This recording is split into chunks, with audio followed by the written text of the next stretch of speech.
Hello friends, welcome back to my channel.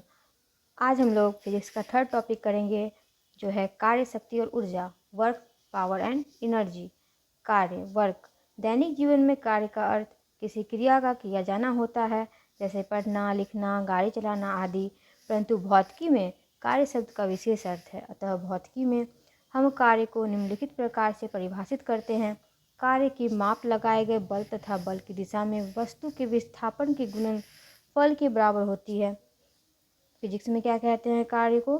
कार्य की माप लगाए गए बल तथा बल की दिशा में वस्तु के विस्थापन के गुणनफल के बराबर होती है। अतः कार्य इक्वल टू बल गुने बल की दिशा में विस्थापन। Work equal to force into displacement along the direction. कार्य दो सदिश राशियों का गुणनफल है, परंतु कार्य एक अदिश राशि है। कार्य दो सदिश राशियों का गुणनफल है, परंतु कार्य एक अदिश राशि है। इसका एसआई मात्रक न्यूटन मीटर होता है, जिसे वैज्ञानिक जेम्स प्रेस्कॉट जूल के सम्मान में जूल कहा जाता है और संकेत जे द्वारा व्यक्त किया जाता है। 1 जूल कार्य इक्वल टू 1 न्यूटन बल इंटू 1 मीटर विस्थापन बल की दिशा में। ओके, नेक्स्ट है, अब यदि बल F तथा विस्थापन S एक ही दिशा में नहीं है, बल्कि दोनों की दिशाओं के मध्य थीटा कोण बनता है, तो कार्य W equal to F into S cos theta. इस प्रकार कार्य का मान महत्तम तभी होगा जब बल एवं बल की दिशा में विस्थापन के मध्य 0 डिग्री का कोण हो, क्योंकि कॉस 0 डिग्री इक्वल टू 1 होता है। इसी प्रकार जब बल एवं बल की दिशा में विस्थापन के बीच 90 डिग्री का कोण हो, तो कार्य का मान 0 होगा, क्योंकि cos 90 डिग्री इक्वल टू 0 होता है। अब है पावर, शक्ति। कार्य करने की दर को शक्ति कहते हैं। यदि किसी कर्ता द्वारा W कार्य t समय पर किया जाता है, तो कर्ता की शक्ति W/t होगी। शक्ति का ऐसा ही मात्रक वाट है, जिसे वैज्ञानिक जेम्स वाट के सम्मान में रखा गया है और संकेत W द्वारा व्यक्त किया जाता है। 1 watt equal to 1 joule per second equal to 1 newton metre per second. मशीनों की शक्ति को अश्व शक्ति, हॉर्स पावर इक्वल HP में भी व्यक्त किया जाता है।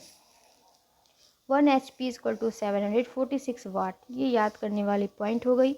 1 HP 1 horse power equal to 746 watt. ये क्वेश्चन पूछा जाता है। वाट सेकेंड यह ऊर्जा का कार्य का मात्रक है।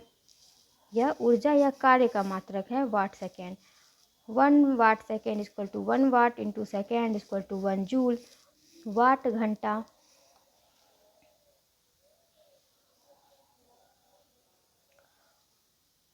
घंटा यह भी ऊर्जा या कार्य का मात्रक है। Watt hour equal to 3600 joule. Kilowatt घंटा यह भी ऊर्जा कार्य का मात्रक है। 1 किलोवाट इक्वल टू 1000 वाट घंटा इक्वल टू 1000 वाट इंटू 1 घंटा equal to 1000 into 3600 second equal to 3.6 into 10⁶ watt second equal to 3.6 into 10⁶ joule. तो 1 वाट घंटा में 3.6 इंटू 10⁶ जूल होता है। KW वाट,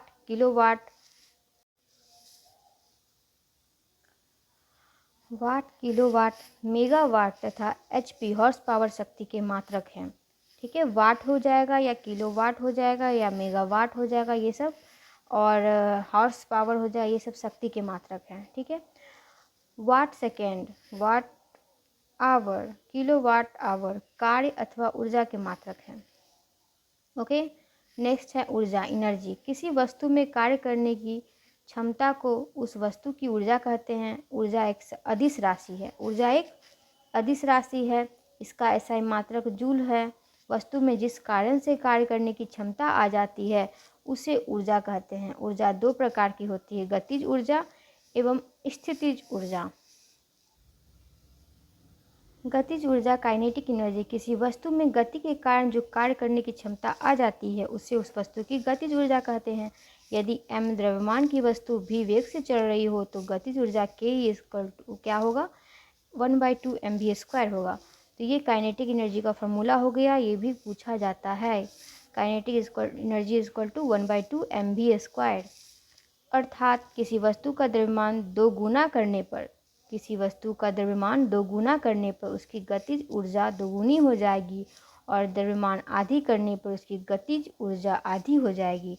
इसी प्रकार वस्तु का वेग दोगुना करने पर वस्तु की गतिज ऊर्जा 4 गुनी हो जाएगी और वेग आधा करने पर वस्तु की गतिज ऊर्जा 1/4 हो जाएगी। ओके, नेक्स्ट है गतिज ऊर्जा एवं संवेग में संबंध। Relation between kinetic energy and momentum. Kinetic energy equal to p²/2m, जहाँ p इक्वल टू संवेग इक्वल टू m भी, अर्थात संवेग 2 गुना करने पे गतिज ऊर्जा 4 गुनी हो जाएगी। संवेग 2 गुना करने पे p हो गया संवेग, इसको 2 गुना करेंगे 2 का स्क्वायर 4 हो जाएगा, तो गतिज ऊर्जा क्या हो जाएगी 4 गुनी हो जाएगी। स्थितिज ऊर्जा पोटेंशियल एनर्जी, किसी वस्तु में उसकी अवस्था या स्थिति के कारण कार्य करने की क्षमता को स्थितिज ऊर्जा कहते हैं। जैसे बांध बनाकर इकट्ठा किए गए पानी की ऊर्जा, घड़ी की चाबी में संचित ऊर्जा, तनी हुई स्प्रिंग या कमानी की ऊर्जा, गुरुत्व बल के विरुद्ध संचित स्थितिज ऊर्जा का व्यंजक है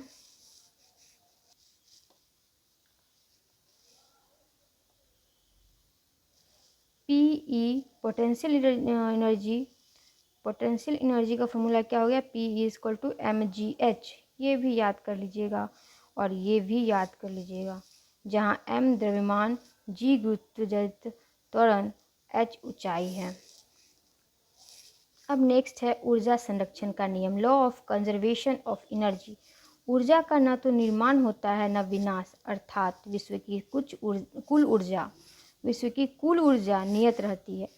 ऊर्जा का केवल एक रूप से दूसरे रूप में रूपांतरण होता है। जब भी ऊर्जा किसी रूप में लुप्त होती है, ठीक उतनी ही ऊर्जा अन्य रूपों में प्रकट हो जाती है। यह ऊर्जा संरक्षण का नियम कहलाता है।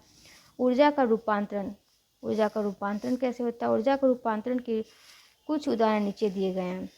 सौर सेल, ये पूरा बॉक्स जो है रेड वाला, इस याद करने वाला पॉइंट है सब में, ठीक, ये सब याद करने वाली चीज़ें याद कर लीजिएगा। उपकरण, सौर सेल, ऊर्जा का रूपांतरण। सौर सेल प्रकाश ऊर्जा को विद्युत ऊर्जा में परिवर्तित करती है। डायनेमो यांत्रिक ऊर्जा को विद्युत ऊर्जा में, विद्युत मोटर विद्युत ऊर्जा को यांत्रिक ऊर्जा में, माइक्रोफोन ध्वनि ऊर्जा को विद्युत ऊर्जा में, लाउड स्पीकर विद्युत ऊर्जा को ध्वनि ऊर्जा में, सितार यांत्रिक ऊर्जा को ध्वनि ऊर्जा में, बल्ब, ट्यूबलाइट, हीटर का जलना विद्युत ऊर्जा को प्रकाश एवं उष्मा ऊर्जा में, मोमबत्ती का जलना रासायनिक ऊर्जा को प्रकाश एवं उष्मा ऊर्जा में, कोयले का जलना रासायनिक ऊर्जा को उष्मा ऊर्जा में, विद्युत सेल रासायनिक ऊर्जा को विद्युत ऊर्जा में, इंजन उष्मा ऊर्जा को यांत्रिक ऊर्जा में, प्रकाश विद्युत सेल प्रकाश ऊर्जा को विद्युत ऊर्जा में। अब है सोलर एनर्जी, सौर ऊर्जा। सूर्य ऊर्जा का विशाल स्रोत है। सूर्य का लगभग 70% द्रव्यमान हाइड्रोजन से, 70% हाइड्रोजन, 28% हीलियम से तथा 2% अन्य भारी तत्वों से बना है। सूर्य के केंद्र का तापमान और दाब क्रमशः 1.5 × 10⁻7 केल्विन तथा 2 × 10⁻16 न्यूटन प्रति वर्ग मीटर है। केंद्र में उच्च ताप एवं दाब होने के कारण वहाँ नाभिकीय संलयन न्यूक्लियर फ्यूजन होता है। सूर्य के केंद्र में 4 हाइड्रोजन नाभिक संलयित होकर हीलियम नाभिक बनाते हैं। 4 हाइड्रोजन से एक हीलियम बनता है। एक हीलियम जिससे अत्यधिक मात्रा में ऊर्जा उत्पन्न होती है। सूर्य से प्रति सेकेंड 3.86 × 10⁻26 जूल ऊर्जा निकलती है। यह ऊर्जा विद्युत चुंबकीय तरंगों तथा आवेशित कणों के रूप में निकलती है।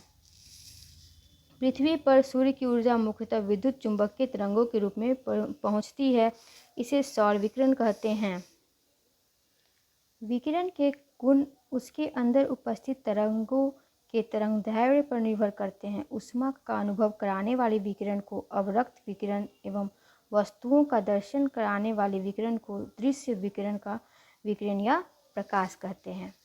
आज के लिए इतना ही फ्रेंड्स, क्योंकि ये टॉपिक ख़त्म हो चुका है। नेक्स्ट टॉपिक है गुरुत्वाकर्षण। हमारा फिजिक्स का 4th टॉपिक क्या है? गुरुत्वाकर्षण, ग्रेविटेशन, और इसको आप लोग पढ़ के आइएगा, फिर नेक्स्ट क्लास हम लोग करेंगे। चैनल अगर वीडियो अच्छा लग रहा है चैनल को सब्सक्राइब जरूर कर लीजिए दोस्तों। इससे मुझे मोटिवेशन मिलता है कि आगे मैं वीडियो बनाते रहूँगी, रेगुलर रहूँगी और रेगुलर ये वीडियो आते रहेगा। Thanks for watching, keep learning.